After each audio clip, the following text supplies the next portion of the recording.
Bonjour à tous. Nos excuses pour ce petit délai entre les conférences. On a un petit peu d'avance, donc on poursuit. Alors, merci à tous d'être présents. Sans plus attendre, je vais vous introduire cette nouvelle thématique qui est sur la jeunesse. Alors, jeunesse, où es-tu? Jeunesse, m'entends-tu? Que fais-tu? Aujourd'hui, on va parler des jeunes, car si ces jeunes n'ont pas été les premières victimes de la pandémie, ils ont aussi été touchés de plein fouet au fur et à mesure de la propagation de la pandémie. Alors à la fois dans leur corps, mais aussi dans leur vie quotidienne, dans leurs perspectives d'avenir et dans leur mode de vie. Ces jeunes, ils représentent environ 17% de la population française, et quand on prend les 15-29 ans, ils sont aussi près de 700 000 à rentrer chaque année sur le marché du travail. Alors pour évoquer cette thématique, je fais appel à deux invités. Alors vous allez le voir dans quelques instants, on aura un invité physique et un invité digital. Alors pour vous les introduire en quelques mots, il y a une femme et un homme, deux générations distinctes, deux spécialités complémentaires, l'une en sociologie, l'autre dans le milieu associatif. Ils ont tous les deux des parcours de vie aux antipodes, mais partagent une cause commune, œuvrer à la perspective et aux perspectives de la jeunesse ensemble. Alors une jeunesse que l'on qualifie quand même aujourd'hui de désenchantée, défaite par son avenir et insuffisamment considérée. C'est aussi une jeunesse victime de fractures et d'inégalités que l'on dit souvent écologiste, mais qui se révèle aussi parfois peu sensible au débat public ou à la question démocratique. Alors, on va le voir, cette jeunesse est aussi riche en perspectives, en envie de rompre, de créer et également d'oser. Alors, sans plus attendre, je vais vous présenter notre première invitée de cet après-midi. Ça sera la deuxième. Donc, notre première invitée, c'est Jean Viard, qui a fait le déplacement avec nous. On va commencer comme ça. C'est les aléas du direct. Alors, vous êtes sociologue, directeur de recherche au CNRS. On ne cite plus vos travaux et notamment vos nombreux ouvrages sur les questions sociétales et sur les questions de la jeunesse. Je vais quand même tenter d'en citer quelques-unes. Vous aviez un ouvrage qui s'appelle « Un nouvel âge jeune, devenir adulte dans une société mobile » aux éditions de l'Aube et de la Fondation Jean Jaurès. Et plus récemment, l'ouvrage « La page blanche » qui a été écrit en plein confinement, toujours aux éditions de l'Aube. Alors, Jean Viard, bienvenue avec nous. On va se tourner vers cet écran pour voir si Salomé nous rejoint. Pas encore. Alors, je vais vous l'introduire juste en attendant. Alors, Salomé, elle est fondatrice de l'association Chemin d'Avenir, également co-auteure de l'ouvrage « Les Invisibles de la République, comment on sacrifie la jeunesse de la France périphérique » aux éditions Robert Laffont. Et elle vient, elle aussi, de publier un tout nouveau livre à paraître cette semaine, « Nos campagnes suspendues » aux éditions de l'Observatoire, où elle traitait justement des questions de France périphérique et de la manière dont cette France périphérique fait face à la crise. Alors, on va la retrouver dans quelques instants. On va démarrer avec Jean Viard ensemble pour cette introduction. Alors, votre dernier ouvrage dont on venait de parler, La page blanche, traite donc en plein confinement de l'essor d'une nouvelle génération 2020. Quel effet, est-ce qu'on peut revenir sur cet effet qu'a eu la crise finalement de la Covid sur cette jeunesse? Est-ce qu'on assiste à la naissance d'une nouvelle forme de génération aujourd'hui? Bonsoir, bonjour, bon, je ne sais pas encore soir, bon après-midi on va dire. Je ferai deux remarques. En ce moment, on est en train de vivre la pandémie. Donc on la vit au niveau du récit individuel, des problèmes personnels, des masques, des vieux parents dont on essaye de s'occuper, de ce qu'on ne fait pas à cause de la pandémie, de ce qu'on se rend compte qu'on peut éviter de faire et finalement on s'en sort bien. Enfin, on est en plein dans le vécu. Et après, on va construire un récit historique. Et on va construire le récit de la plus grande bataille de l'humanité pour la vie. On sauvera entre 50 et 100 millions de vies à peu près. Les premières estimations, la grippe espagnole, c'était 50 millions de morts, on est 2 fois plus nombreux. Donc ce type de virus, en gros, bon, il avait une probabilité de tuer 50 à 100 millions de personnes. Pour l'instant, on a 1 million de victimes. Donc on a mené un combat gigantesque, à 5 milliards. On s'est enfermé chez nous, on a mis des masques, on a arrêté de s'embrasser, etc. On a retiré nos jeunes des écoles. Et cette œuvre humaine, elle est gigantesque. Et elle va marquer l'histoire de l'humanité parce qu'on n'avait jamais fait ça. Les derniers grands affrontements, Hitler a tué 50 millions de personnes, Staline 50 millions à peu près. Donc en gros, on a sauvé à peu près autant de gens qu'Hitler et Staline en avaient tué. Alors la première chose, c'est de se dire qu'il y a une génération qui va être la génération de cet événement et qu'il me semble important de leur en donner la fierté. Comme à nous tous. Actuellement, on ne nous parle que des morts, et c'est normal. Mais excusez-moi, il faut parler de ceux qu'on a sauvés. C'est quand même le plus en jeu. Si on se bat, c'est pour sauver des vies, c'est pas pour mourir. Non. Donc je trouve que la communication est faite à l'envers et qu'il faut nous donner la fierté de la victoire. Elle n'est pas terminée. Il y aura probablement, malheureusement, un nouveau million de morts d'ici qu'on ait le vaccin. Ça peut être pire. Mais bon, c'est ce que disent à peu près les estimations, on sait ce qu'elles valent. Mais réjouissons-nous de ça. Ça, c'est la première chose. Et disons-nous, comment est-ce qu'on a eu cette victoire ? On a eu cette victoire en découvrant deux choses, la coopération planétaire et en réutilisant la frontière. C'est-à-dire que par rapport au débat précédent, nationalisme, Europe, monde ouvert, etc., on a eu besoin pour survivre de la coopération mondiale. On l'a bien vu sur le marché des masques, en ce moment de la bataille pour le vaccin. Et celui qui trouvera le vaccin sera peut-être le régime politique du futur. Attention, nous sommes en train de nous battre entre démocratie et système totalitaire sur l'efficacité sociale. Pour l'instant, la démocratie perd. On verra à la fin. Et donc, on est là. Bon, on est dans cette période-là. Et donc, on a joué coopération et frontières. Dans frontières, il y a repli sur la maison, il y a repli sur le foyer, il y a local, il y a nation, il y a Europe. Donc, il y a du positif et de l'exclusion, du séparatisme, comme dirait le camarade Macron, dans les deux sens. D'ailleurs, vous avez vu, le mot séparatisme va être abandonné, en particulier à cause de la pandémie.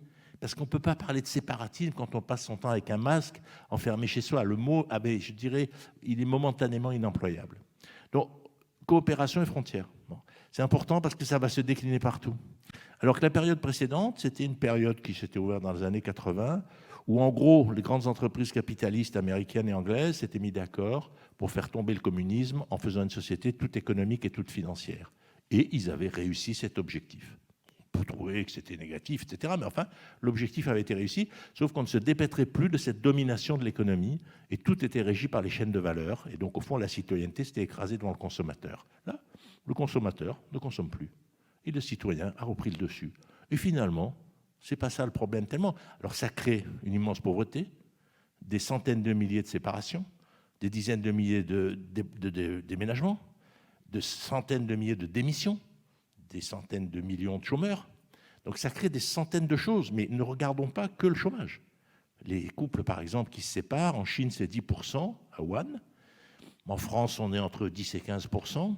Ça veut dire des problèmes de logement, de séparation, de garde d'enfants, de procès, etc. Il faut voir tout ce que ça entraîne derrière tout ça.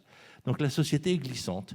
Donc chacun se replie dans sa communauté identitaire en essayant de se protéger, parce qu'il y a aussi dans la frontière, il y a les Noirs qui défendent les Noirs, les colonisés qui défendent les colonisés, les lesbiennes qui défendent les lesbiennes, les Corses qui défendent les Corses, et tout ça. Hier soir, j'étais en débat avec Madame Coffin sur la 5. C'est aussi une des conséquences de ça. En même temps, c'est intéressant d'entendre ce qu'il dit. Moi, j'ai dit des choses très intéressantes sur le monde lesbien qui met un peu... Personnellement, je le connais mal, mais je ne suis pas le seul. Mais elle ne me hérisse pas. Elle a une cause que je trouve. Après, elle propose la guerre, donc ce n'est pas mon modèle, mais c'est la connaissance qu'elle a. Bon, je dis tout ça pour dire quoi ? Les jeunes, ils vont arriver là-dedans. Bon, ils sont là-dedans.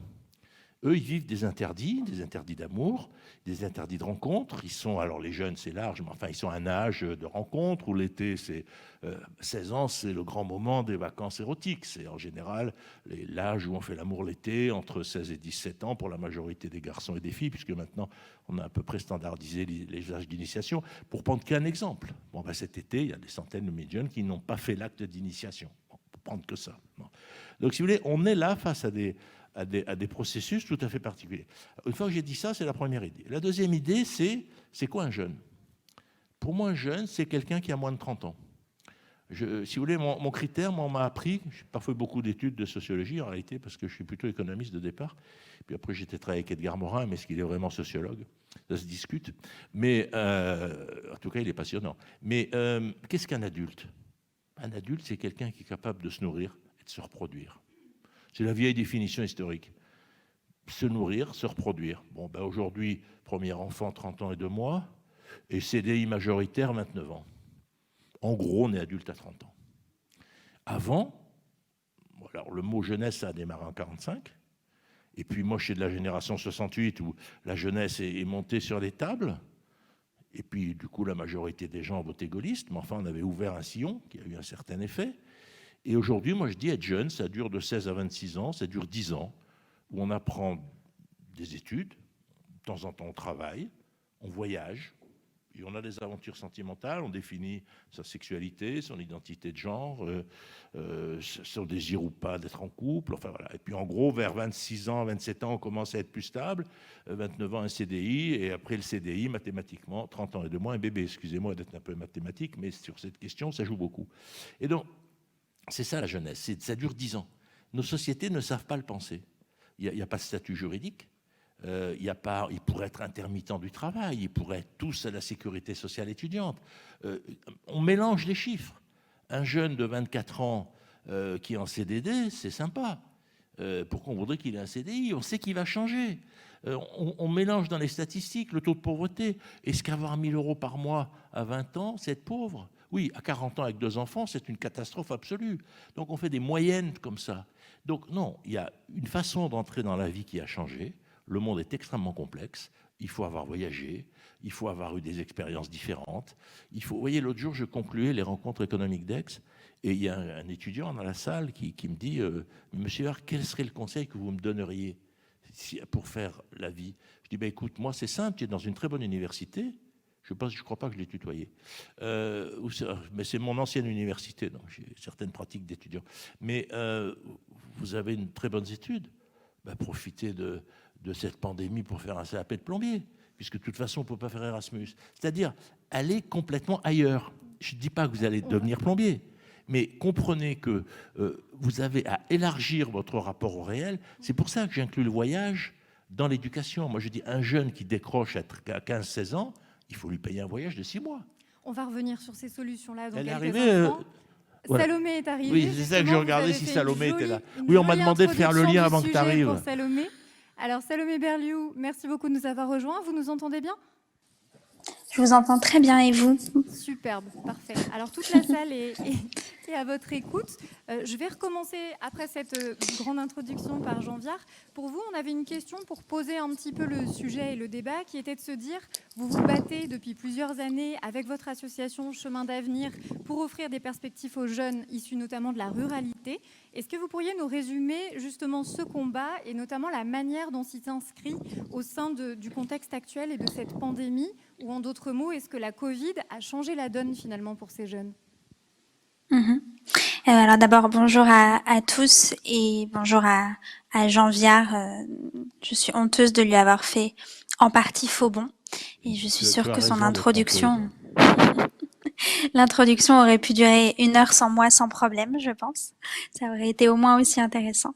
Alors, très brièvement, et effectivement, ça a sans doute du sens de penser la question de la jeunesse, et notamment de la jeunesse alors des territoires ou de la France périphérique ou des zones rurales et des petites villes, selon la façon dont on a envie d'appeler ces territoires-là, mais de positionner en tout cas la question dans le contexte de la crise sanitaire, parce que, si vous voulez, ce pourquoi on se bat avec Chemin d'avenir depuis bientôt 5 ans, c'est pour que les jeunes dans ces territoires-là aient autant de chances de réaliser leur potentiel que les jeunes des grandes métropoles, partant de 3 constats que j'évoque vraiment très rapidement.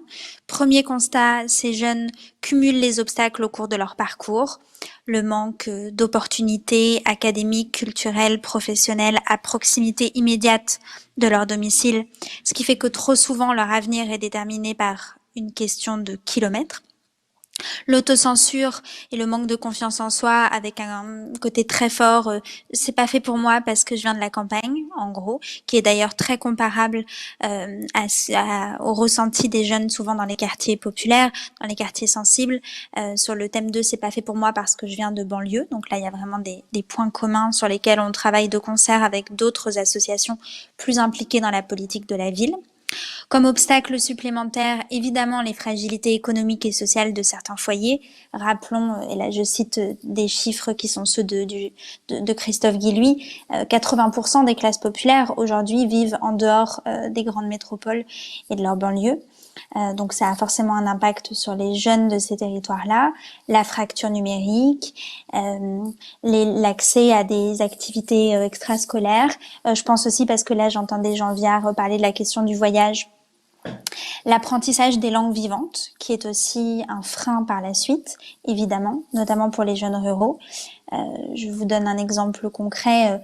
avec la Fondation Jean Jaurès et Chemin d'avenir, on avait souhaité il y a 1 an commander une enquête d'opinion à l'IFOP qui avait donné lieu à une note que j'avais co-signée à l'époque avec Jérôme Fourquet et Jérémy Pelletier, le directeur des études de la Fondation Jean Jaurès. Et on voyait qu'il existait aujourd'hui un écart de 20 points entre les jeunes ruraux et des petites villes d'une part et les jeunes qui grandissent en agglomération parisienne d'autre part, dans leur apprentissage des langues par des cours supplémentaires en dehors de ce qui est fait à l'école primaire, au collège et au lycée. 20 points d'écart. Mais cet écart-là qu'on retrouve sur du coup les langues et évidemment sur la capacité à se projeter à l'étranger, avec à nouveau 15 points d'écart entre des jeunes qui peuvent envisager d'un jour travailler à l'étranger dans les zones rurales et dans les grandes métropoles. On le retrouve à peu près sur tous les plans. Donc on pourra y revenir, mais en tout cas, accumulation d'obstacles d'une part. Deuxième constat, ces jeunes sont très nombreux. C'est plus de 10 millions des moins de 20 ans qui vivent dans les zones rurales et les petites villes. Et troisième constat, pour aller vite, ils sont pendant très longtemps restés dans l'angle mort des pouvoirs publics et des dispositifs d'égalité des chances. Raison pour laquelle il fallait imaginer des dispositifs supplémentaires, parce que qui dit obstacle supplémentaire dit dispositif supplémentaire. Pour l'instant, ça n'est pas encore assez pris en compte par les pouvoirs publics. Donc nous, on le fait avec Chemin d'avenir et bien avant la crise sanitaire, mais on le fait à notre échelle. C'est-à-dire que si on tire la courbe de nos actions, on aura pu accompagner 3500 jeunes en 2023.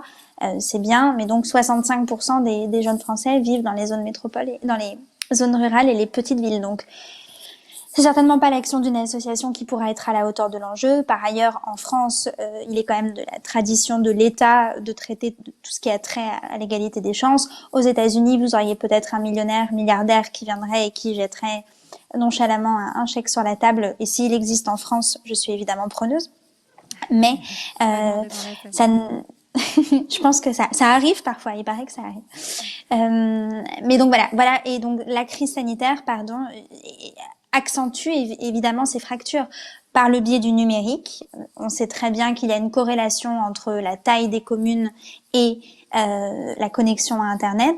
Nous, chez Chemin d'avenir, on a vu près de 7 jeunes sur 10 qui nous remontaient ne pas pouvoir avoir cette fameuse continuité pédagogique, dans les zones rurales notamment, parce qu'ils n'avaient pas accès à Internet, parce qu'ils partageaient leur téléphone portable ou leur ordinateur avec des frères et sœurs, parce que leurs professeurs eux-mêmes dans la grande ruralité n'avaient pas Internet.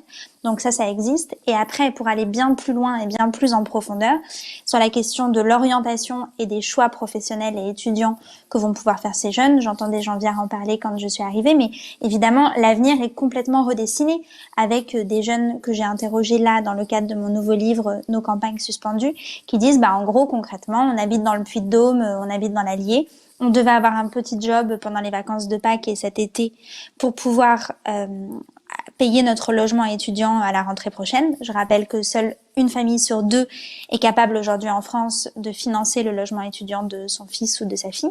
Et donc, qui dit pas de petit job pendant les vacances de Pâques, dit pas de logement étudiant par la suite, avec des conséquences évidentes que l'on imagine. Je pourrais vous donner 1000 autres exemples, mais je vais peut-être... Voilà, on va revenir un petit peu sur la nature de ces fractures et faire le lien avec ce que vous avez entendu ce matin.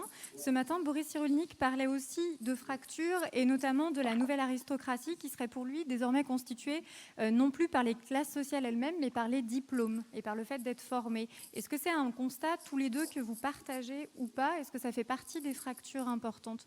Peut-être Jean Viard dans un premier temps, puis je vous... Mais, si vous voulez, moi j'ai écrit à 25 ans un livre qui s'appelle La société d'archipel. Donc je pense qu'on est dans une société où il y a des archipels. Nous vivons chacun dans un archipel où il y a les lieux d'où nous venons, les lieux où nous habitons, les lieux où nous allons en vacances, les études que nous avons fait, les réseaux qu'on a construits, etc. J'en suis d'accord avec ce que dit Salomé pour une partie de la jeunesse rurale profonde. D'ailleurs, quand elle cite des mots, c'est l'Allier, c'est le Cantal. On pourrait citer d'autres, le cœur de la Bretagne, on pourrait citer des territoires comme ça.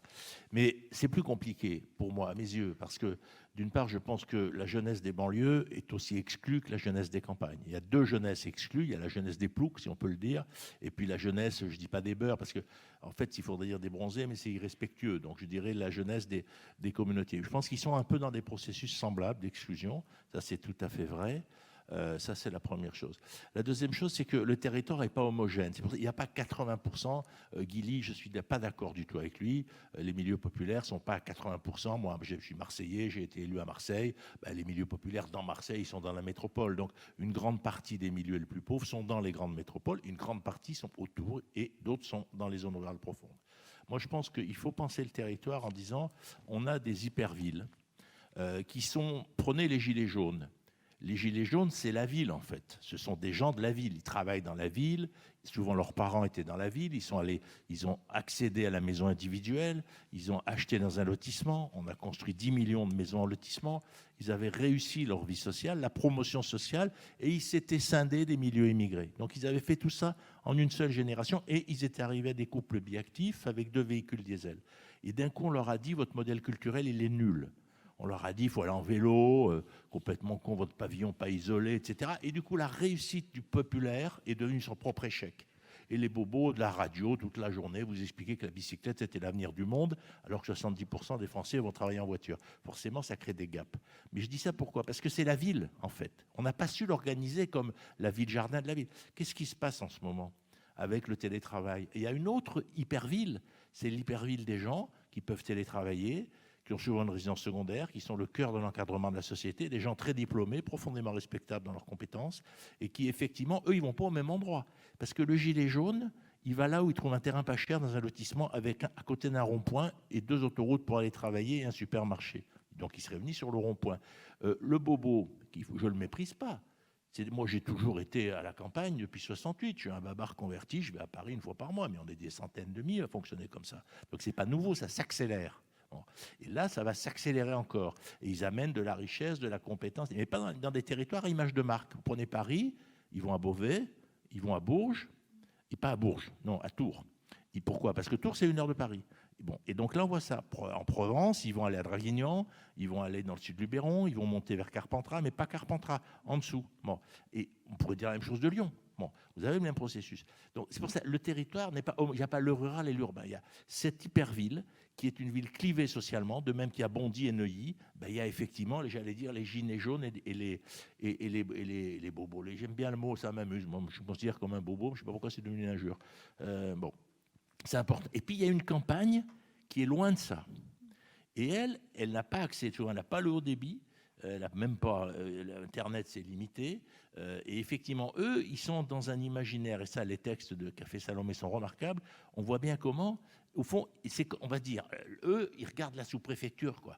Et le mec de la sous-préfecture, il regarde la préfecture. Le mec de la préfecture, il rêve de Paris. Et le type de Paris, il se demande s'il va aller faire Erasmus au Japon ou en Amérique latine.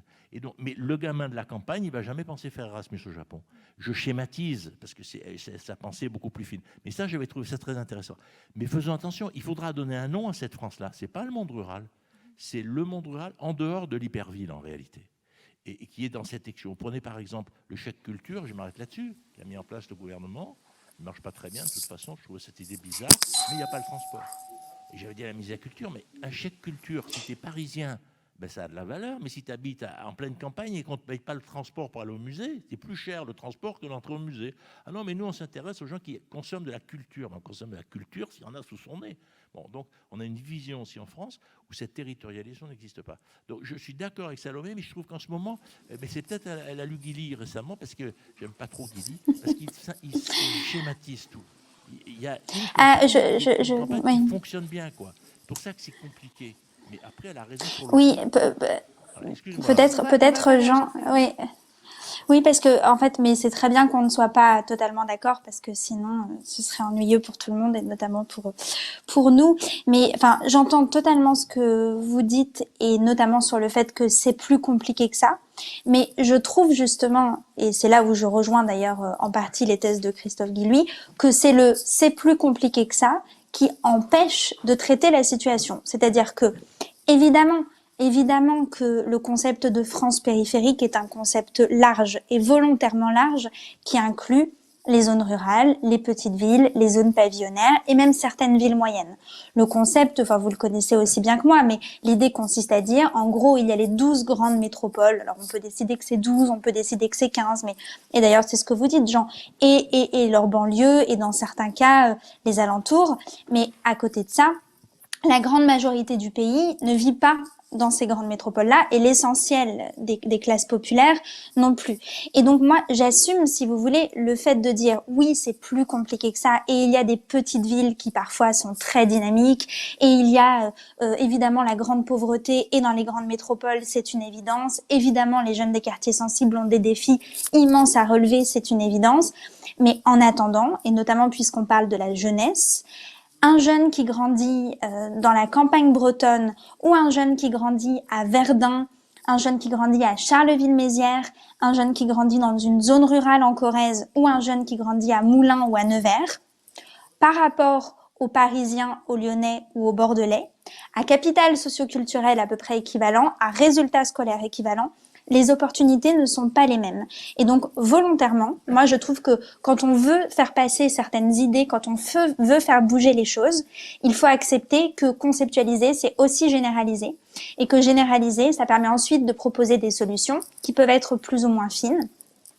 Et je suis tout à fait d'accord avec ce que vous dites d'ailleurs pour le pass culture et j'ai eu beaucoup de discussions récemment sur comment faire pour l'adapter aux jeunes des zones rurales qui effectivement n'y ont pas du tout accès parce que dans leurs établissements, ils nous le disent même, les emmener au théâtre, les emmener au cinéma ou les emmener voir une exposition, déjà ça fait exploser le budget du collège. Donc en fait ça n'arrive juste pas, notamment pour des histoires de kilomètres. Mais donc j'insiste sur ce premier point et après juste peut-être un deuxième qui est que bien sûr c'est plus compliqué que ça et la vie d'ailleurs de manière générale est plus compliquée que ça et c'est toujours un peu risqué de faire des catégories larges, mais je pense qu'il faut le faire parce que, notamment quand il s'agit de la jeunesse, il y a cette fracture, et j'enfonce des portes ouvertes, entre des jeunes qui sont dans des métropoles ultra connectées, mondialisées, et qui ont accès aux opportunités, et les autres. Et je vous donne un exemple pour illustrer ça, qui sera peut-être plus efficace que des propos généraux, mais un jeune d'origine modeste dans le cœur de Lyon,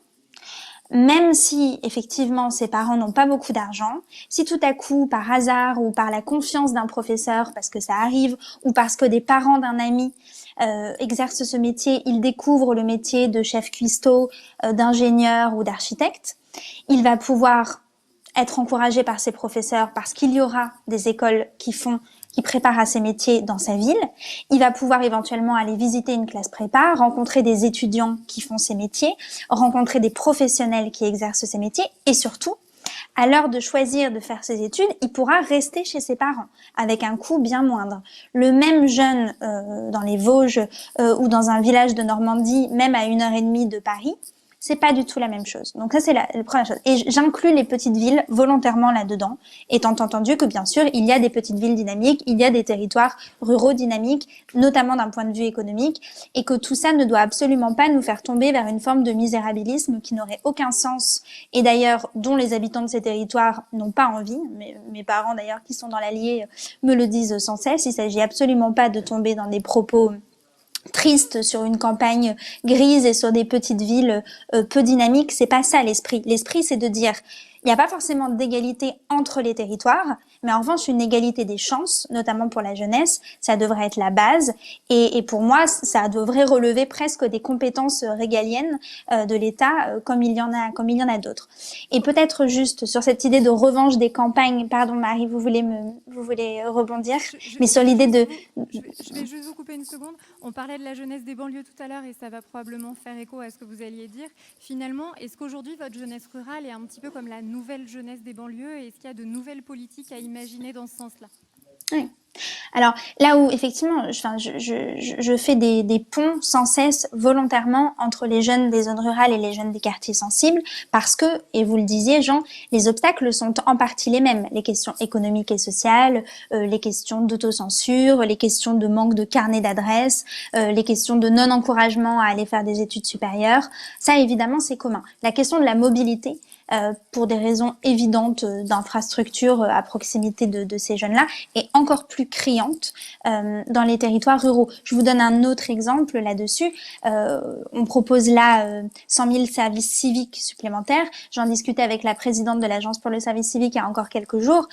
Il est évident que les jeunes dans les territoires ruraux n'ont pas forcément accès à ces opportunités-là ou que quand on leur propose un service civique, c'est très souvent pour aller travailler à l'EHPAD de la petite commune d'à côté, ce qui en termes d'ouverture et de quête de sens, comme est supposé le faire le service civique, est quand même un petit peu minime. Donc il s'agit absolument pas de dire par exemple que on attire trop l'attention et le regard sur les jeunes des quartiers sensibles. Je tombe absolument pas là-dedans. Je trouve qu'en revanche, il ne faut pas laisser la question des territoires aux extrêmes. Ça, c'est une évidence. Et je trouve que pour l'instant, on a justement trop laissé les partis politiques aux extrémités de l'échiquier s'emparer de ces sujets-là. D'autre part, il ne s'agit pas d'opposer les quartiers et la ruralité, il s'agit de compléter.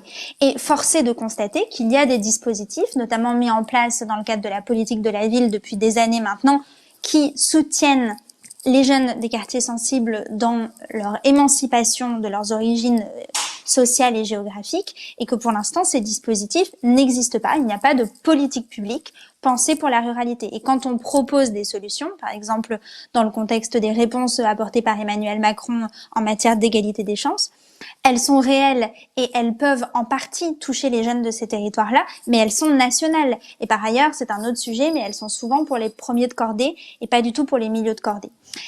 Et si vous voulez... Oui, pardon. Faire réagir Jean Viard sur cette question-là, je voulais vous demander notamment quels étaient les leviers, est-ce qu'ils sont politiques, sociétaux, territoriaux, pour arriver justement à développer les compétences de cette jeunesse. Jean Viard, quand on avait échangé ensemble pour la préparation de cet entretien, vous aviez beaucoup d'idées, et il y avait beaucoup d'idées qui étaient finalement plus sociétales et pas uniquement destinées aux jeunes. C'était repenser l'organisation de la société et des campagnes post-Covid finalement. Mais c'est pour ça que, en gros, tous les lieux que cite Salomé, je les mets comme elle dans ce territoire de ce qu'on appelait avant le rural profond.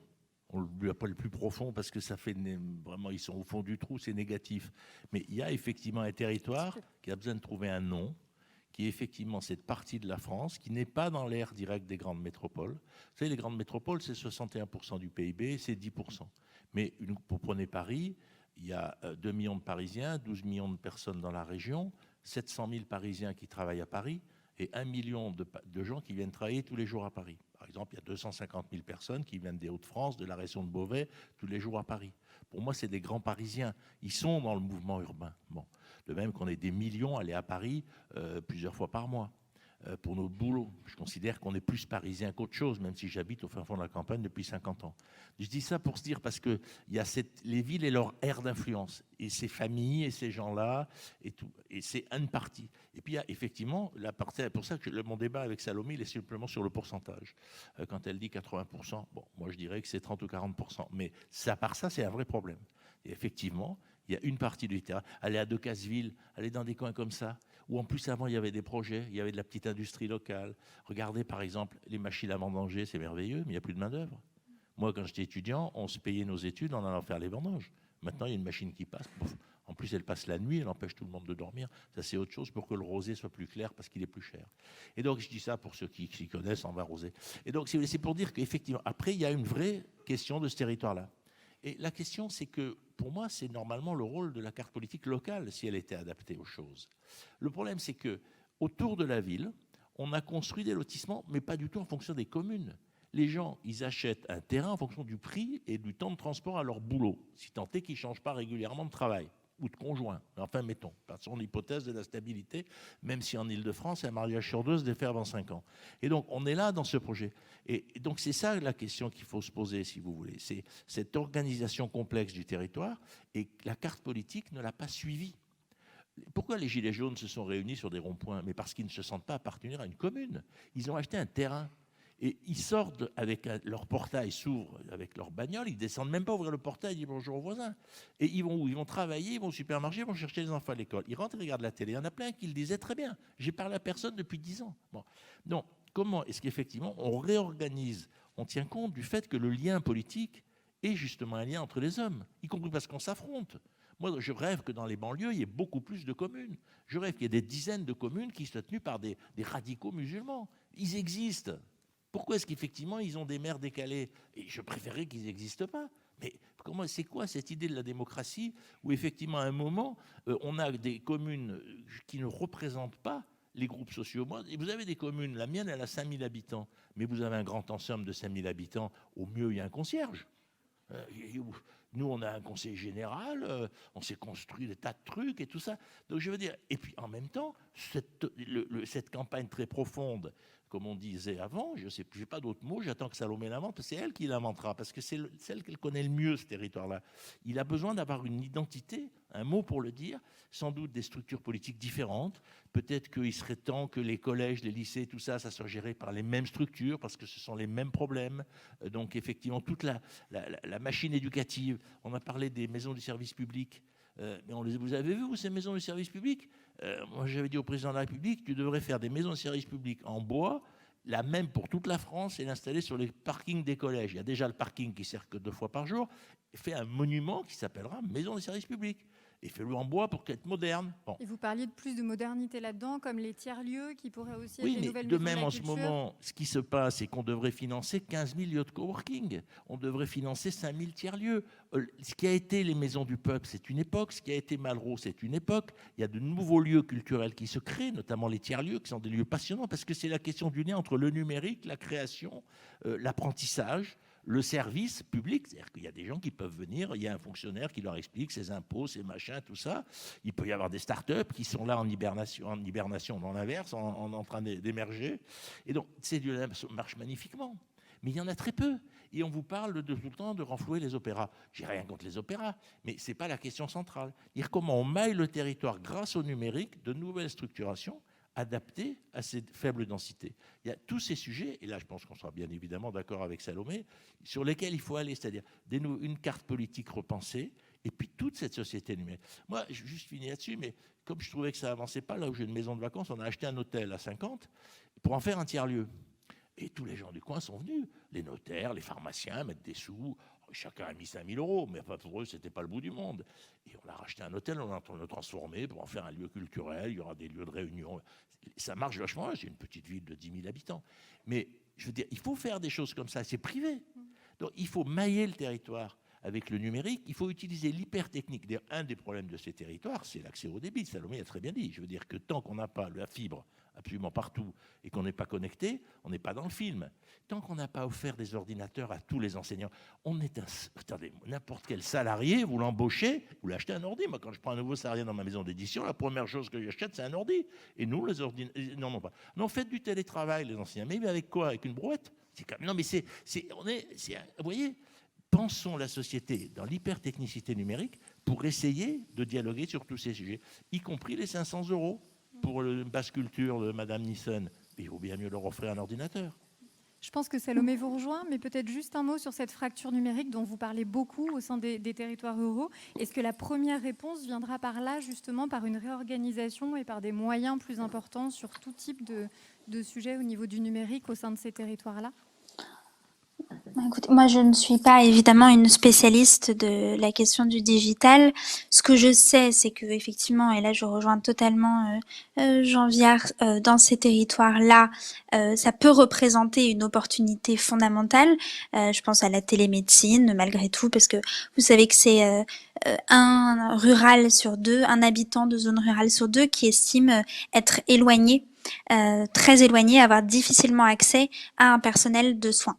En agglomération parisienne, c'est 1 sur 10. Donc ça, même si on peut voir des failles à la télémédecine, etc., ça peut être un élément de réponse. Même chose puisqu'on est sur la jeunesse pour les campus connectés, qui est un dispositif qui a été impulsé depuis le début du quinquennat et qui permet à des jeunes qui le souhaitent de rester pour faire leur première année, notamment d'études à Nevers, par exemple, grâce au numérique. Mais ça suppose d'une part, effectivement, et c'est un lieu commun que de le dire, que la connexion soit bonne.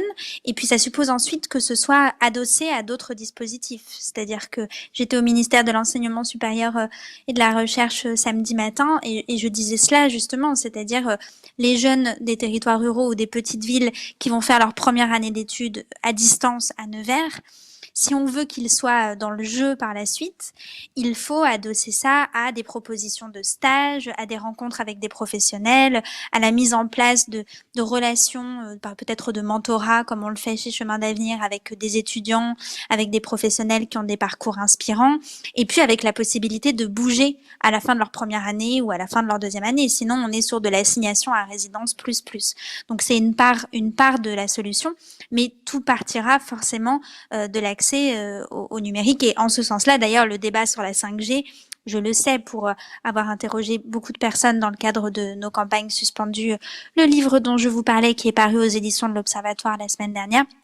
Le débat sur la 5G, fait doucement sourire les habitants de ces territoires. Et peut-être, pour rebondir aussi sur une autre chose que disait Jean, moi je suis vraiment, j'avoue, je suis même scandalisée par cette mode de la revanche des campagnes, une espèce de mythe qu'on entend beaucoup comme ça, et je sais qu'on le nuance, Jean et moi, qu'on s'attache à nuancer cette idée-là, parce qu'il y a cette espèce d'idée selon laquelle il y aurait là un ruissellement de population naturelle et immédiat post-crise sanitaire, où les Bordelais, les Lyonnais et les Parisiens iraient joyeusement s'installer dans les zones les plus isolées. Et donc, comme le disait Jean, on sait bien que d'abord, ça peut arriver, mais pour l'instant, ça ne concerne qu'une minorité de Français. Ensuite, ça profite plutôt à la périphérie des grandes métropoles et à certaines villes moyennes qui avaient déjà commencé à tirer leur épingle du jeu avant la crise. Je pense à Alès, à Quimper, à Vannes, plus que aux hameaux et aux toutes petites villes que je connais dans la Nièvre ou dans l'Ardèche ou en Bretagne, pour reprendre ces exemples. Et donc, en fait, on voit très bien qu'il y a cette espèce de double bind, y compris chez les urbains, les plus urbains. C'est une enquête IFOP que je cite là. 57% des urbains, déjà en 2019, disaient avoir envie de se rapprocher de la nature.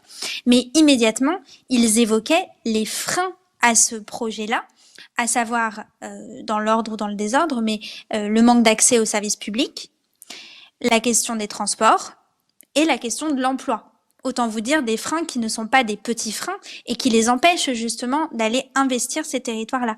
D'où les propositions concrètes qu'évoquait Jean à l'instant et qui permettraient d'imaginer ces mouvements-là.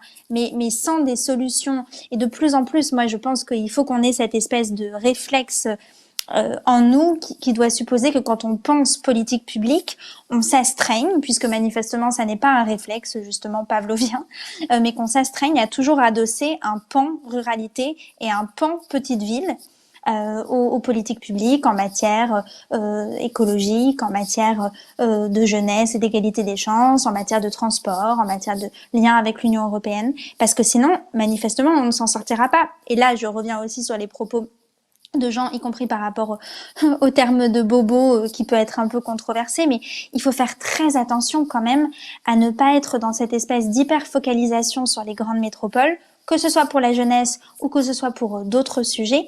Et là, c'est valable pour le pass culture, mais c'est valable aussi sur tout le débat aujourd'hui sur la végétalisation des toits dans les grandes métropoles, la question de est-ce qu'il faut mettre une ruche sur le toit de tel grand hôtel ou de tel grand magasin à Paris, la multiplication des pistes cyclables. Tout ça, évidemment, est important, voire passionnant, et je comprends que les élus des grandes métropoles soient concentrés sur ces sujets-là, mais quand même, ça relève en partie seulement des priorités, notamment à l'échelle du pays. Et de l'autre côté, on parle quand même d'aménagement du territoire. Donc c'est important d'amener la campagne à Paris, d'amener la campagne à Lyon, mais dans l'autre sens, il s'agit d'apporter des services publics essentiels à des territoires qui en manquent. Un petit mot, Jean-Viard, pour réagir, ensuite on passera à... Non, mais vous voyez, par exemple, les Parisiens mangent 3 millions d'œufs par jour. Moi, souvent en rigolant, je dis, si vous voulez les poules, on vous les envoie aussi. Donc, je veux dire, c'est pour ça qu'il faut avoir l'échelle des problèmes, quoi. En même temps, c'est très bien de faire des fermes en ville, que les enfants voient comment ça pousse, apprennent ce que c'est qu'une tomate, etc. Donc, tout ça, c'est bien. Mais c'est exactement comme le vélo en ville. Je suis très favorable au réseau en ville. Mais une ville, c'est un carrefour. Le moteur de la ville, c'est pas les gens qui y habitent, c'est les gens qui y viennent. Moi, quand j'arrive porte d'Orléans et que je mets 20 minutes à franchir la porte parce qu'il y a un tiers vélo, un tiers voiture, un tiers bus et qu'il n'y a que des voitures et de temps en temps un vélo, je dis il y a quand même une idéologue au travail. Mais Moi qui viens pour mon business, je dis vous êtes bien mignons, mais moi j'ai pas envie de perdre une demi-heure porte d'Orléans. Et tout en étant très favorable au vélo, je suis pas un abruti complet, mais je considère simplement qu'une ville dans laquelle on ne peut pas rentrer est une ville qui meurt.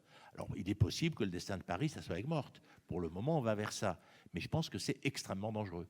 Et après, qu'on protège les habitants des villes, de l'air, etc., il faut dire des choses comme ça. Parce que quand on dirige une ville, moi j'ai dirigé une ville, enfin j'ai dirigé, je n'étais pas le patron, mais j'ai été élu à Marseille. Une ville, c'est fait pour ceux qui arrivent par le port, c'est ceux qui fait par le train, c'est pas seulement ceux pour qui habitent là. Parce que c'est ceux qui arrivent qui font la force de la ville, dont une partie vont rester, etc. Il faut dire ça. Le rôle des villes ont une responsabilité de faire tourner le territoire et de faire tourner le pays.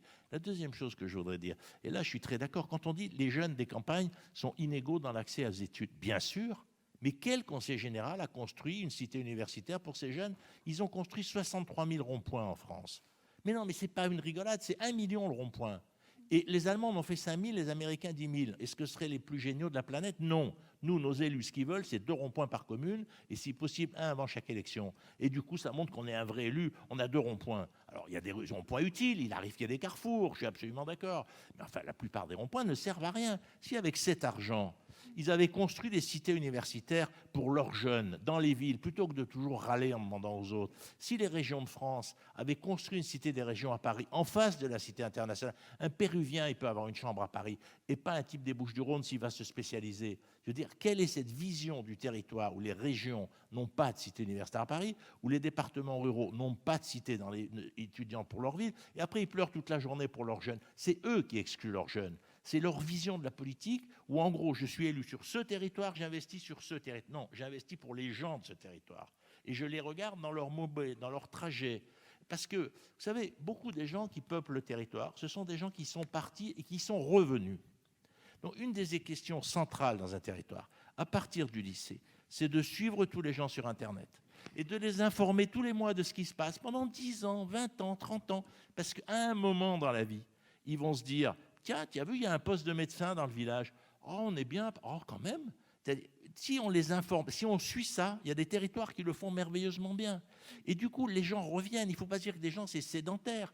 Les gens qui viennent prendre leur retraite dans un territoire, souvent, ils y ont été petits. Mais c'est parce qu'on considère qu'une population, c'est tous les gens qui sont passés sur le territoire. Et donc, il faut leur offrir des opportunités de revenir au moment où on divorce. On peut se dire, tiens, bon, au fond, si je retournais là où j'étais plus jeune, il y a plein de gens qui font ça. Non, arrêtons de considérer que les populations, c'est des flux, ce n'est pas des stocks. Et donc, ces flux, il faut animer le flux pour essayer de le redensifier. Et puis, une dernière idée, les territoires qui ont des projets se développent. Là où les hommes se rassemblent pour discuter de qu'est-ce qu'on pourrait faire, en gros, ils s'en sortent. Alors, il y en a qui ont des deuils à porter, deuil industriel, deuil militaire. C'est vrai que Verdun, c'est compliqué. Dès que vous dites, je fais un truc à Verdun, on pense tous à la guerre. Bon. Donc, il y a des deuils, il y a des choses comme ça. Il y a des territoires pollués par la pollution. Mais quand même, allez, regardez la Vendée, par exemple. Qu'est-ce qui fait que la Vendée devait se développer? Il se trouve simplement que la Vendée, alors ils ont des valeurs qui ne sont pas toujours les miennes, mais ils se sont dit, nous sommes des paysans propriétaires et nous sommes trop nombreux. Qu'est-ce que nous pouvons faire? Rester chez nous et devenir des petits industriels dans nos terrains, construire chez nous. Et donc ils ont, y compris, détruit certains paysages, mais ils se sont fait des petites entreprises. Et ces paysans qui étaient trop nombreux, parce que sinon, le jeu normal, c'est qu'ils bouffent les voisins pour avoir des exploitations plus grandes. Là, ils ont dit non, on ne va pas manger les voisins, on va chacun faire une petite entreprise. C'est ça l'économie vendéenne, le modèle vendéen, si on peut dire, qui est lié à... Bon, je prends ce modèle parce qu'il ne sait pas qu'il soit parfait, mais c'est pour dire chaque territoire a une chance s'il sait la jouer. Et s'il arrête de se poser comme une victime. Si tout le monde dit « Ah ben c'est pas... » Non, c'est pas vrai. Après, on peut dealer. C'est vrai. Qu'est-ce qu'ils ont fait autour de Bordeaux? Bordeaux, ils ont mis tout le pognon pour... La ville est magnifique. Qu'est-ce qu'ils ont fait les gilets jaunes? Ils sont allés tout casser. Et quelque part, je suis désolé pour M. Juppé, mais si c'était occupé des villes autour, de Libourne, de tout ça, j'en discutais avec Noël Mamère l'autre jour, on faisait un débat ensemble, toutes ces villes, Juppé, il a fait comme s'il les avait jamais vues. Donc on a fait une ville-centre qui a capté toute la richesse. Bon, les Champs-Élysées, pourquoi les gilets jaunes sont allés casser? Qu'est-ce que vous voulez, en France, il se trouve que les budgets culturels de Paris sont 3, 4, 5, 6 fois, 10 fois supérieurs. Et au nom de quoi? Au nom de quoi? Et donc, à un moment, les gens ont dit, si on ne peut pas se faire entendre, on va casser. Ce n'est pas que je pousse à les casser, mais je veux dire, c'était très net autour de Bordeaux. Parce que moi, j'avais, y compris, consulté sur la ville, dans son développement, etc. C'était passionnant ce qui se passait. Sauf qu'ils ont oublié le reste. Et donc, si vous voulez, en ce moment, dans cette société, les métropoles montent en termes de production de richesse, Mais les gens n'ont pas envie d'habiter dans les métropoles, parce que c'est trop cher, parce que c'est trop bruyant, parce que c'est fatigant. Quel est le modèle idéal? C'est un pied dans la métropole, un pied loin de la métropole. Donc comment celui qui est loin de la métropole, on lui permet d'avoir un pied par une CTU, par le fait qu'il va avoir un abonnement au club, parce que actuellement, dans ma commune, moi, à la Tour d'Aigle, les jeunes, on leur finance, ils peuvent aller voir les matchs à la Tour d'Aigle, mais eux, ce qu'ils veulent, c'est aller à l'OM. Ce qui leur plairait, c'est qu'il y ait un bus qui les emmène une fois par an à l'OM. C'est ça qui les intéresse, c'est l'OM. Ça, on ne le fait pas. Ah, c'est pas dans la commune, on ne peut pas financer, c'est pas nous, et c'est pas nous. Alors, on le voit, il y a beaucoup de questions autour de l'aménagement de ces territoires qui ressortent lorsqu'on parle de ces fractures. J'aurais peut-être un petit mot avant d'introduire la dernière partie de notre échange, qui est de voir que finalement, aujourd'hui, il y a aussi l'envie de créer, l'envie d'oser de ces jeunes. Je vais vous citer quelques chiffres. Il y a une dernière enquête de l'IFOP et de la Tribune qui est parue aujourd'hui en exclusivité et qui nous permet de dire qu'il y a 87% des jeunes qui savent que finalement, ils vont payer un lourd tribut durant cette crise sanitaire. Il y en a 78% qui pensent qu'il y aura des conséquences directes sur leur vie sociale, affective. Et il y en a aussi 66% qui pensent que finalement, ils sont un peu désignés comme les responsables de cette épidémie. Donc si on remet un peu ces jeunes au centre de nos préoccupations, est-ce que finalement, il y a des perspectives? Est-ce que l'avenir est si sombre que ça demain? Et sur quoi est-ce qu'on peut s'appuyer dans leur envie d'oser, de créer pour construire autre chose? Est-ce que... Je vous pose la question en premier. Je pense qu'on a Salomé qui est partie. Non, je suis toujours là, oui. Je suis toujours là. Écoutez, nous, un de nos indicateurs de réussite chez Chemin d'Avenir, parmi les jeunes qu'on accompagne, c'est leur engagement au sein de leur territoire, au sein de leur établissement scolaire ou ailleurs. C'est-à-dire que, pour vous resituer un petit peu, mais chez Chemin d'Avenir, on n'est absolument pas dans une logique où on dirait tout le monde dans les grandes métropoles, tout le monde dans les grandes écoles. Ça n'aurait aucun sens et ça ne serait d'ailleurs pas favorable aux jeunes eux-mêmes.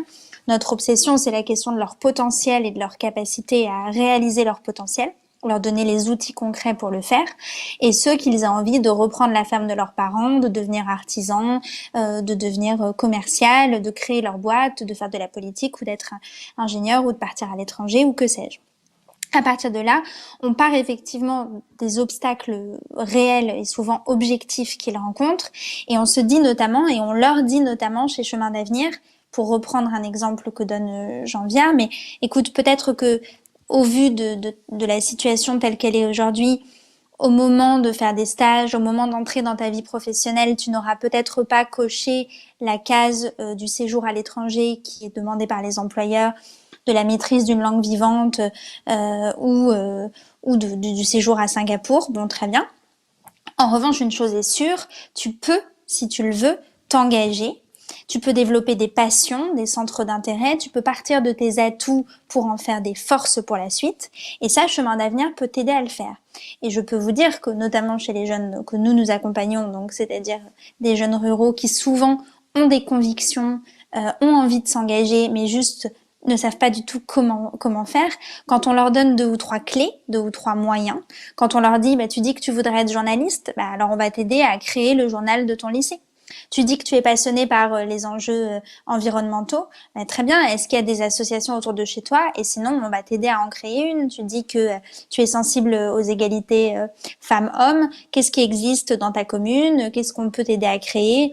Et ça, si vous voulez, c'est à la fois, ils s'en emparent pleinement.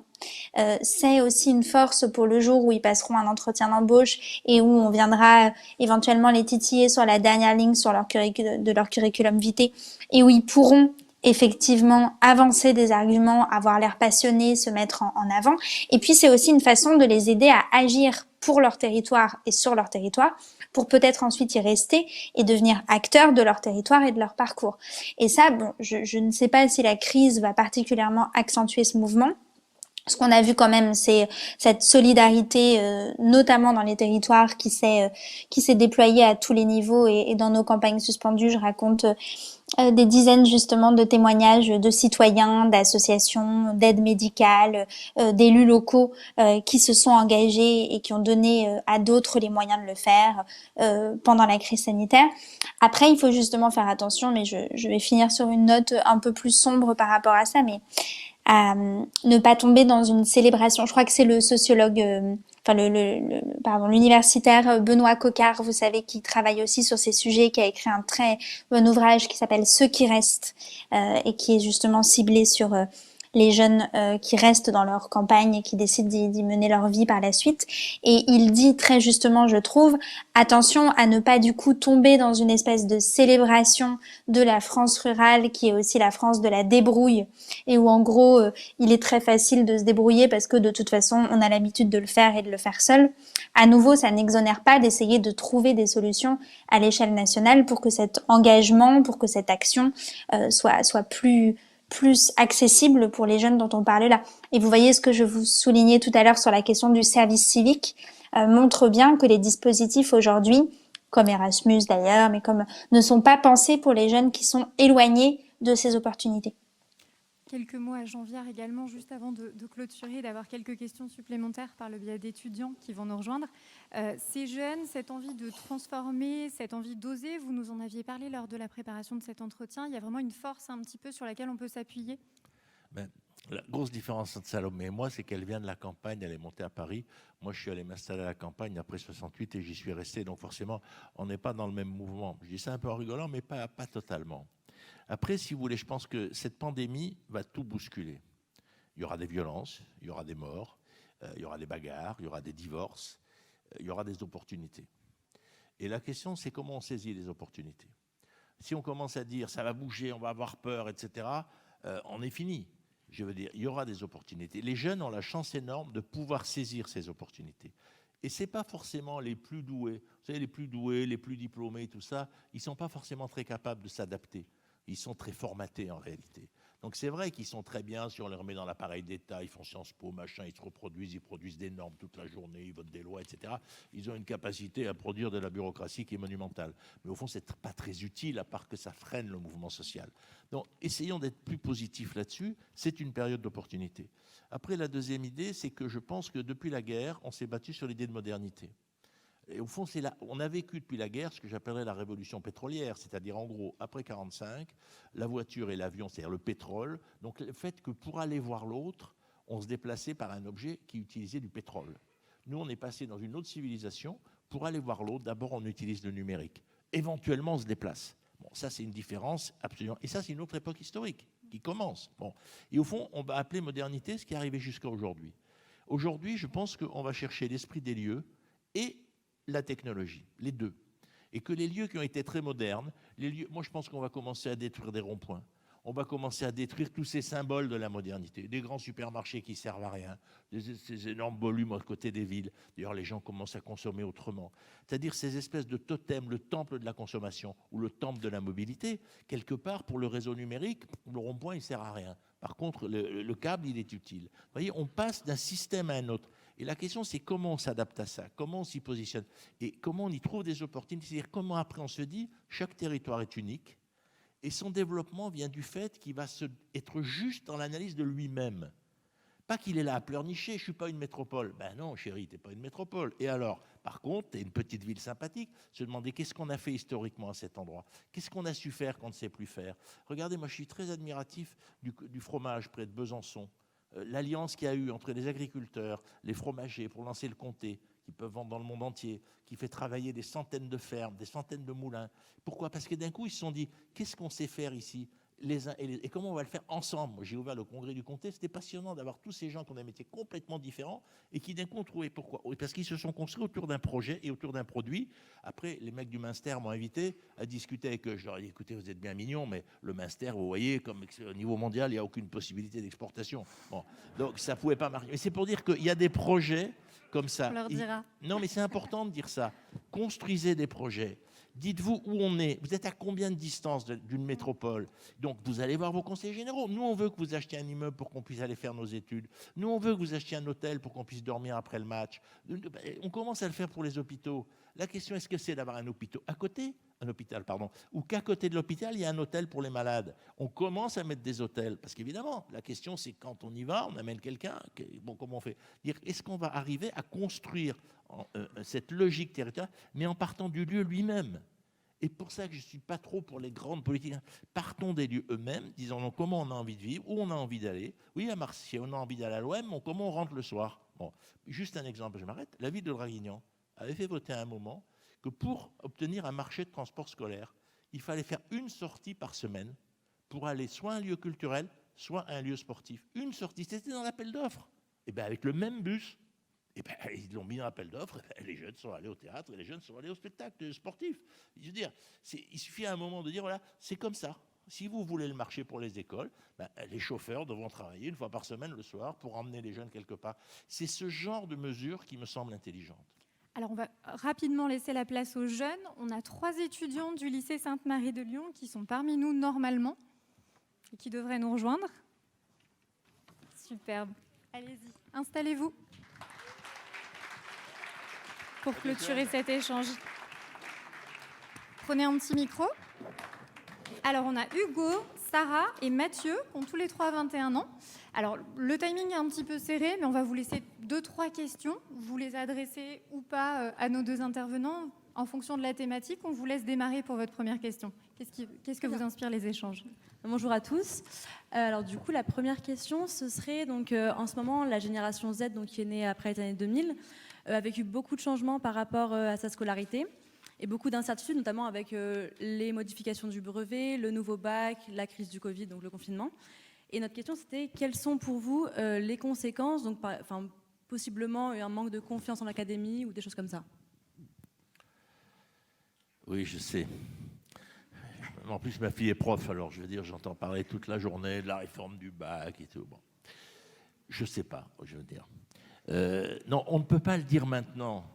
Je veux dire, je dis, je ne sais pas, c'est comme la pandémie. Qu'est-ce que ça va vous apprendre? Des choses qu'on n'a pas prévues. Peut-être que vous aurez fait moins l'amour qu'il y a 3 ans avec des gens dont au fond vous êtes indifférents. Est-ce que c'est positif ou négatif? Vous voyez, je prends ce sujet-là parce que j'ai eu votre âge. Et donc, c'est sûr qu'on se restreint sur certaines choses, mais on ne peut pas faire le bilan. Je crois qu'il ne faut pas vouloir faire le récit d'une époque quand on est en train de la vivre. Quand on est en train de la vivre, on essaye d'avancer, de survivre, on essaye de continuer à apprendre des choses, ou pas d'ailleurs, parce qu'il y a quand même beaucoup qui se sont refermés, qui sont tombés sur les jeux électroniques toute la journée, etc. Moi, je dirais simplement essayer de rester ouvert sur le fait de se dire on peut apprendre tous les jours quelque chose. Vous voyez, c'est un peu ça. Et après, le brevet, excusez-moi, c'est pas absolument indispensable. Enfin, je veux dire, je ne suis pas sûr que ça soit très utile. Le bac, c'est pas la même chose parce que c'est devenu un élément extrêmement important. Moi, j'ai regardé les transformations, je suis pas spécialiste, donc je vais pas donner mon avis là-dessus. Dans ce pays, le problème, c'est qu'on veut en permanence réformer tout le temps. Pour moi, la grande réforme, c'est de faire confiance aux enseignants. Et puis ceux qui sont pas bons, de ne pas les garder. Je vais être direct là, mais je dis, un prof qui a des mauvais résultats, à un moment, il faut lui dire, fais un autre boulot. Et par contre, effectivement, les proches considèrent qu'ils sont a priori passionnés, ils aiment leurs élèves, ils ont envie qu'ils réussissent, etc. On les produit dans un monde de normes. Moi, mon ennemi, c'est la norme en ce moment. Le nombre de documents qu'il faut lire tous les jours quand on est prof, c'est pareil quand on est élu local. Hein. Tous les jours, il faut déjà passer 1 heure à lire des documents absolument incompréhensibles. Oui, bien sûr. C'était surtout comment les accompagner alors qu'ils n'ont jamais eu de certitude par rapport à leur avenir et qui aujourd'hui, voilà, c'est des jeunes qui vont entrer dans les études supérieures et qui ne sont même pas sûrs d'avoir des réponses à leurs questions et d'avoir beaucoup plus tard un métier. Ils n'ont pas de vision à long terme. Non, mais c'est vrai. Mais ce qui m'a toujours terrifié, c'est qu'on vous demande qu'est-ce que vous voulez faire plus tard. Moi, on ne me demandait pas. Et j'ai vu une fois des jeunes manifester pour leur retraite. J'étais quand même un peu déprimé. Alors, je veux dire, en même temps, je le comprends. Attendez, je fais l'idiot. Mais pas vraiment, parce que nous, on n'y pensait tellement pas. Moi, quand je suis allé m'installer en communauté, dans ces milieux, dans les années 70, on me dit, mais t'as vécu de quoi? Je réponds, vraiment, j'en sais rien. Et forcément, j'ai perdu des années de retraite. Mais, je veux dire, il ne faut pas tout le temps réfléchir comme ça. Il faut se dire, j'avance, je fais des choses, je fais des ruptures, mes parents m'engueulent. Je veux dire, soyez un peu plus révolutionnaires. Non, mais c'est vrai, je veux dire, l'innovation, elle est dans la rupture. Alors, en même temps, pour la faire, c'est facile à dire, il faut des fondamentaux. Il y a des jeunes qui n'ont pas d'opportunité. Vous savez, c'est l'histoire des gamins des banlieues. Moi, j'ai été élu à Marseille, dans les quartiers les plus défavorisés. Et au fond, à un moment, est-ce que c'est celui dont les parents le poussent à l'école qui va s'en sortir? Ou est-ce que c'est le papa qui, tous les dimanches, l'amène au musée voir des tableaux? Lequel des deux, à la fin, aura un avantage qualitatif? Peut-être c'est celui dont le papa l'aura amené tous les dimanches voir des tableaux. Parce qu'il se dit, la culture, il faut lui montrer à quel point c'est magique. On peut peut-être laisser Salomé réagir une seconde à vos questions si... Non, mais je n'ai pas grand-chose de très structurant à dire, si ce n'est que moi, je pense souvent à vous. Ma plus jeune sœur a plus de 15 ans de moins que moi. Donc là, elle est en terminale, elle, pour le coup, elle est un peu plus jeune, mais je me dis sans cesse que effectivement, ça doit pas être très marrant, comme le disait Jean, et pour des tas de raisons, d'avoir 16 ans, 17 ans, 18 ans, 19 ans. Aujourd'hui, une fois qu'on a dit ça, ce que vous décriviez là, c'est-à-dire le côté on ne sait pas, on n'a pas d'assurance, on ne sait pas si on aura un métier, etc. Bon, bah ça, pour le coup, c'est la vie, hein. Et c'est renforcé peut-être par la crise, mais je vais être un peu sombre, hein, mais la vie est la vie d'adulte, puisque manifestement, selon la définition de Jean, je fais maintenant partie des adultes depuis à peu près un an et demi. Oui, tu as bien dit, Salomé. C'est beaucoup de ça en réalité, hein. Beaucoup d'incertitudes, beaucoup de plans qu'on ne peut pas faire, de déceptions par rapport à ce qu'on avait prévu, et aussi de bonnes surprises, de magie et de transformation sur des plans que l'on n'imaginait même pas. Donc c'est vrai que nous, quand on va parler notamment aux jeunes des territoires ruraux et qu'on leur dit on n'est pas du tout en train de vous dire aujourd'hui vous devez savoir ce que vous voulez faire à 30 ans ou dans 3 ans, parce que nous-mêmes à 25, 30, 35 ans, on ne sait pas du tout ce qu'on va faire dans 3 ans. Ça a l'air un peu inquiétant, mais ça vraiment c'est le jeu. Donc je pense qu'il faut que vous arriviez, même si je vois toutes les tensions qui pèsent sur le marché de l'emploi pour les jeunes et toutes ces difficultés-là, mais à ne pas les accentuer dans votre tête parce que les opportunités, elles existent et vous allez aller les chercher, c'est évident. Prenez une deuxième question, peut-être pour terminer. Alors, bonjour à tous. J'avais justement une question pour vous, Madame Berliou. Vous qui avez grandi à la campagne, donc dans ce milieu rural, je voulais savoir quels étaient selon vous les aspects positifs du fait de grandir dans ce milieu-là en tant que jeune. Ah, il y en a vraiment plein. J'ai vraiment adoré mon enfance et mon adolescence à la campagne. Et en plus, c'était vraiment effectivement la campagne. Hein. C'était pas la grande ville d'à côté, c'était Moulins côté Allier et Nevers côté Nièvre. Et c'était à 3/4 d'heure de chez moi dans les deux cas. Donc c'était vraiment et c'était par ailleurs je le dis avec beaucoup d'affection, c'est absolument pas critique, mais le cœur de ce qu'on appelle la diagonale du vide. Et j'y suis restée donc jusqu'à mes 18 ans. Les avantages, c'est définitivement une compréhension et une connaissance du pays qu'on ne retrouve pas par la suite. Que vous alliez faire vos études à Lyon, à Bordeaux, à Marseille, à Paris, vous allez avoir normalement une compréhension de la France un peu différente. Sans doute une liberté aussi. Alors il y a d'autres libertés qui se tissent en ville, mais quand même, je remarque que les jeunes plutôt ruraux ou plutôt de petites villes, dans un deuxième temps, une fois qu'ils ont réussi à prendre confiance en eux et à avoir des ailes ou à déployer leurs ailes, ils sont souvent créatifs, ils sont souvent libres dans leur tête, ils sont souvent peut-être moins prisonniers des codes. Je parle pas pour moi parce que je suis très prisonnière des codes, mais en tout cas je le vois. Et puis un rapport au temps aussi qui est différent. Ça c'est une des choses que j'essayais de décrire dans Les Invisibles de la République que j'ai coécrit il y a 2 ans avec Erki Maillard, mais c'était aussi que je pense que le rapport aux saisons et aux saisons très marquées dans l'Allier par exemple, il y a toujours vraiment là un hiver, un printemps, un été, un automne, on les voit passer, les choses changent. Les paramètres ne sont pas les mêmes, sans tomber dans des images très classiques, mais nous, on continuait à devoir dégeler le pare-brise de la voiture le matin pour aller au collège quand on ratait le ramassage scolaire. Donc tout ça, c'est quand même des forces pour la suite. Et puis en revanche, du coup, il faut s'astreindre à penser un peu outside the box, comme on dit, après, et à ne pas justement à tout prix essayer de coller avec des paramètres qui sont des paramètres d'urbain, avec des études qui sont des études dont on n'a pas forcément envie. Il faut que vous trouviez de toute façon votre voie VOIE et votre voie VOIX. C'est une belle conclusion, peut-être. Juste une chose, c'est très beau ce qu'elle vient de dire. Oui. Et je veux dire, c'est important de l'entendre parce que c'est pas triste la campagne, quoi. Il y a des endroits tristes, mais là, elle vient d'expliquer. Alors, à la limite, je rediscuterai avec elle, parce que je trouve qu'entre son amour, là, de la campagne, et ce qu'elle nous dit par ailleurs, il y a comme un gap, quand même. Et donc, voilà, Les deux sont vrais, en fait. Les deux sont vrais. Bon, moi qui ai choisi la campagne, c'est pour ça, justement, parce que je trouve que c'est un lieu absolument extraordinaire. Donc, voilà. On sent bien la dichotomie. Mais voilà, mais je trouve que c'est très beau ce qu'elle vient de dire. Peut-être une dernière question pour vous. Est-ce que vous étiez... Allez. Bonjour. J'avais une question. Donc, on a quand même soulevé beaucoup de problématiques, notamment pour la jeunesse. Est-ce qu'il faudrait que la jeunesse reste passive face à ça, qu'elle n'agisse pas, ou qu'elle se révolte un peu comme en 68, qu'elle agisse et qu'elle se dise, bah voilà, il faut avancer, il faut changer les choses, il faut qu'on se réveille? Mais je dirais d'abord que je n'ai pas donné de conseils aux jeunes. Moi, j'étais jeune, j'ai été très actif en 68. Après, j'ai été m'installer à la campagne parce que je trouvais que la ville n'était pas intéressante. Et d'ailleurs, c'est pour ça que juste une chose sur les gens qui vont s'installer à la campagne, ce n'est pas forcément le nombre.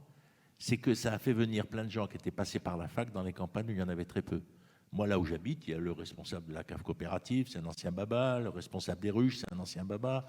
Il y a moi qui ai créé une entreprise. Il y en a plein qui sont repartis, il y en a plein qui sont morts, parce qu'effectivement, c'est dur.